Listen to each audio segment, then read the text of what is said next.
Friend, welcome to YouTube channel. ನಾವಿಲ್ಲಿ ದೋಸೆ ಮಾಡ್ತಾಯಿದ್ದೀನಿ ಬೆಳಗಿನ ತಿಂಡಿಗೆ. ವಾರ ಎಲ್ಲ ಮಾಡಿ ನಮ್ಮ ಶನಿವಾರ ಮಾಡ್ತೀವಲ್ವ, ಒಂದು ಸ್ವಲ್ಪ ಲೇಟ್ ಆಗುತ್ತೆ ಮಾಡೋದು. 10 o'clock ಆಗಿಬಿಟ್ಟಿತ್ತು ಆಗಲೇ. ಅದಕ್ಕೆ ದೋಸೆ ಮತ್ತು ಚಟ್ನಿ ಮಾಡಿದೆ. ಚಟ್ನಿ ಚೆನ್ನಾಗಿ ಮಾಡಿದೆ. ಅದು ರೆಸಿಪಿ ನೆಕ್ಸ್ಟ್ ವೀಡಿಯೋದಲ್ಲಿ ತೋರಿಸ್ತೀನಿ. ದೋಸೆ ಕಲ್ಗೆ ಯಾವತ್ತೂ ಎಣ್ಣೆ ಹಾಕೋಬಾರ್ದು. ಒಂದು ಸ್ವಲ್ಪ ದೋಸೆ ಮೇಲೆ ಒಂದು ಸ್ವಲ್ಪ ಆಯಿಲ್ ಹಾಕ್ಕೊಂಡು ಚೆನ್ನಾಗಿ ಅದನ್ನು ಸಿಲ್ವಾಗಿ ಎಳೆದ್ರೆ ಚೆನ್ನಾಗಿ ಬರುತ್ತೆ.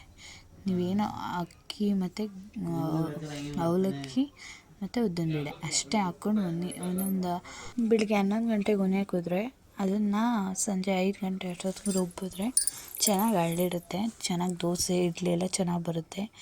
ನೋಡಿ, ಮಧ್ಯಾಹ್ನದ ಊಟಕ್ಕೆ ನಾನು ಸೊಪ್ಪು ಹುರಿತಾಯಿದ್ದೀನಿ.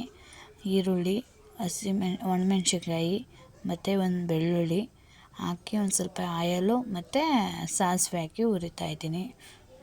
ಫ್ರೈ ಮಾಡ್ಕೊಂಡಾದ್ಮೇಲೆ ಸೊಪ್ಪು ಹಾಕ್ಕೋಬೇಕು. ಒಂದು ಸ್ವಲ್ಪ ಉಪ್ಪು ಸಾಂಬಾರು ಇತ್ತು, ಅದನ್ನೇ ಅಡ್ಜಸ್ಟ್ ಮಾಡೋದ. ಈಗ ಸೊಪ್ಪು ಹುರಿದು ಅನ್ನ ಮಾಡಿ ಮಜ್ಜಿಗೆ ಮಾಡಿ ಮಾಡ್ತಾಯಿದ್ದೀನಿ. ಸೊಪ್ಪು ನೋಡಿ ತೊಳೆದು ನೆನ್ನೆನೇ ಇಟ್ಕೊಂಡಿರ್ತೀವಿ ನಾವು ನೀರು ಬಂದಾಗ. ಈಗ ಹಾಕ್ತಾಯಿದ್ದೀನಿ. ಚೆನ್ನಾಗಿ ಅದನ್ನು ಫ್ರೈ ಮಾಡಿ ಒಂದು 10 ನಿಮಿಷ ಬೇಯಿಸ್ಬೇಕು. ಅದನ್ನು ಚೆನ್ನಾಗಿ ಬೇಯಬೇಕಲ್ವ, ಅದು ಒಂದು 10 ನಿಮಿಷ ಬೇಯಬೇಕು ಚೆನ್ನಾಗಿ.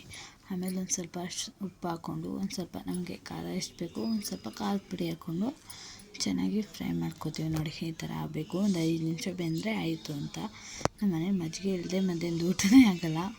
ನಿಮಗೂ ಹಂಗೇನಾ? ಈ ಬೇಸಿಗೆ ಕಾಲದಲ್ಲಂತೂ ಮಜ್ಜಿಗೆ ಇರಲೇಬೇಕು. ಇದು ಸಂಜೆ ಅಡುಗೆಗೆ ಬೇಳೆ ಮೂಲಂಗಿ ಸಾಂಬಾರು. ನೋಡಿ, ಟೊಮೊಟೊ, ಕರಿಬೇವು ಸೊಪ್ಪು ಮತ್ತು ಈರುಳ್ಳಿ ಹಾಕಿದ್ದೀನಿ. ಒಗ್ಗರಣೆ ಬೇರೆ ಹಾಕ್ಕೋತೀನಿ. ಈಗ ಅದಕ್ಕೆ ಬೇಯಬೇಕಲ್ಲ, ಅದಕ್ಕೋಸ್ಕರ ಬೇಳೆಕಾಳು, ಮೂಲಂಗಿ, ಟೊಮೊಟೊ, ಈರುಳ್ಳಿ, ಕರಿಬೇವು ಸೊಪ್ಪು ಹಾಕಿ ಒಂದು ಸ್ವಲ್ಪ ಚಿಟಿಕೆ ಅರಿಶಿನ ಹಾಕಿದ್ದೀನಿ. ಅದನ್ನು ಫ್ರೈ ಆದಮೇಲೆ ನಮ್ಗೆ ಎಷ್ಟು ಖಾರಕ್ಕೆ ಬೇಕು ಖಾರದ ಪುಡಿ ಹಾಕ್ಕೋಬೇಕು. 3 ಸ್ಪೂನ್ ಹಾಕ್ಕೊಂಡಿದ್ದೀನಿ ನಾನಿಲ್ಲಿ. ನಿಮ್ಗೆ ಎಷ್ಟು ಬೇಕೋ ಅಷ್ಟು ಹಾಕ್ಕೋಬೇಕು. ಬೇಳೆ ಸಾಂಬಾರು ಪುಡಿ ನಾವು ಮಾಡ್ಕೊಂಡಿರೋದು, ಅದು ಹಾಕ್ಕೊಂಡು ಒಂದು ಸ್ವಲ್ಪ ನೀರು ಹಾಕ್ಕೊಂಡು ಇದು ಮಾಡ್ಕೊಂಡಿದ್ದೀನಿ. ಆಮೇಲೆ ಒಗ್ಗರಣೆ ಮಿಸ್ ಆಗಿಬಿಟ್ಟಿದೆ ವೀಡಿಯೋ ಅದು. ಇದು ಬಜ್ಜಿ, ನಮ್ಮ ಅಕ್ಕ ಬಜ್ಜಿ ಹಾಕ್ತಿದ್ರು, ಅದಕ್ಕೆ ವೀಡಿಯೋ ಮಾಡ್ತಾಯಿದ್ದೀನಿ. ಇವರು ನಮ್ಮ ಶ್ರುತಿ ಅಕ್ಕ ಅಂತ, ನಮ್ಮ ಗಂಡನ ಅಕ್ಕ ಆಗಬೇಕು. ಚೆನ್ನಾಗಿ ಅಡುಗೆ ಎಲ್ಲ ಚೆನ್ನಾಗಿ ಮಾಡ್ತಾರೆ. ನಿಮಗೆ ಅವರೇ ನಮ್ಮ ಮನೆಗೆ ಬಂದರೆ ಮಟನು, ಚಿಕನು, ಬಜ್ಜಿ, ಬೋಂಡ ಎಲ್ಲ ಅವರೇ ಮಾಡೋದು. ಇದನ್ನು ಅವರೇ ಮಾಡಿರೋದು. ಬಜ್ಜಿ ಎಲ್ಲ ಚೆನ್ನಾಗಿ ಹಾಕ್ತಾರೆ ಅವರು. ನೋಡಿ ಎಷ್ಟು ಚೆನ್ನಾಗಿ, ಎಷ್ಟು ಗರಿಯಾಗಿತ್ತು ಅಂದರೆ ಬಜ್ಜಿ ತಿಂತಿದ್ರೆ ಬಾಯಲ್ಲಿ ಸಕ್ಕತ್ತಾಗಿ ಫ್ಲೇವರ್ ಚೆನ್ನಾಗಿತ್ತು. ಬಜ್ಜಿ ಮತ್ತು ಬಾಳೆಕಾಯಿ ಬಜ್ಜಿ ಮಾಡಿದರು, ಅದು ಅಷ್ಟೇ ಚೆನ್ನಾಗಿತ್ತು. ಅವ್ರ ಅಡುಗೆ ಮಾತ್ರ ಸೂಪರಾಗಿ ಮಾಡ್ತಾರೆ.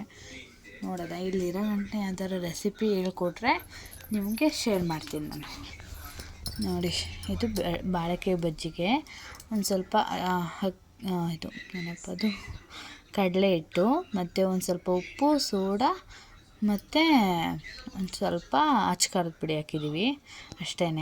ನೋಡಿ, ಬಜ್ಜಿ ಆಗಿದೆ. ಬೋಂಡ ಮಾಡಿದ್ವಿ ಆಗಲೇ. ಈಗ ಬಾಳೆಕಾಯಿ ಬಜ್ಜಿ ಹಾಕ್ತಾಯಿದ್ದಾರೆ. ನೋಡಿ, ನಿಮ್ಮ ವಿಡಿಯೋ ಇಷ್ಟ ಆಯಿತು ಇದ್ದರೆ ಲೈಕ್ ಮಾಡಿ, ಸಬ್ಸ್ಕ್ರೈಬ್ ಮಾಡ್ಕೊಳ್ಳಿ. Thank you.